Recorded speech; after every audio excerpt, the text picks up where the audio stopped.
La ville de Lille était une ville de commerce dès le Moyen-Âge. Sa fondation, on faisait du commerce on tissait, on vendait les tissus sur les marchés naissants de l'Europe. On allait jusqu'en Espagne, jusqu'en Italie. Lille était célèbre pour le savoir-faire de ses draps. Et puis au XVIIe siècle, ces pauvres marchands, pour négocier de leurs affaires, ils se réunissaient été et hiver au centre de la Grande Place. Et puis un jour, ils se sont dit, on va faire comme nos villes voisines. À Anvers, par exemple, on va se construire une bourse. Ça veut dire une belle maison. Et dans la cour intérieure, sous des arcades, sous des galeries, on pourra faire notre commerce.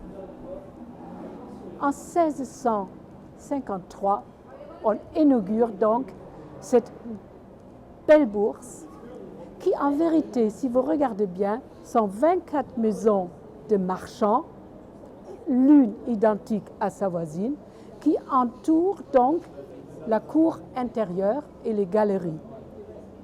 Et puis, comme toujours, c'est encore comme ça aujourd'hui, si vous voulez vendre, si vous voulez attirer la clientèle, qu'est-ce que vous faites? Vous créez de très belles devantures. Vous faites une décoration exceptionnelle de votre vitrine. À l'époque, nous sommes au XVIIe siècle, vous ne pouvez pas créer techniquement des grandes verres, des grandes vitrines, vous le savez, tout ça c'était fait par la bouche, encore on souffle les verres. On commençait tout juste à Saint-Gobain, créer des grandes surfaces de verre. Donc, les ouvertures, comme on disait, les fenêtres au rez-de-chaussée, chaque maison de marchand sont des ouvertures petites. Mais du coup, on a décoré chaque maison d'une exubérance avec des cariatides.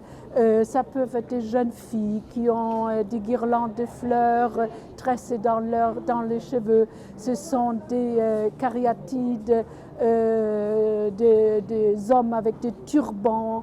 Ce sont des hommes avec des moustaches de toutes formes. Bref, l'œil est attiré par ce décor exubérant. C'est une merveille.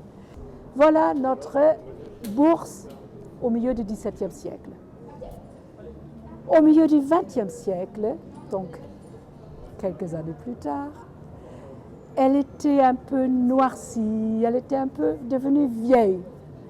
Et du coup, ce sont d'autres marchands, des marchands d'aujourd'hui, 25, qui se sont à nouveau regroupés et qui ont restauré, rénové la vieille bourse.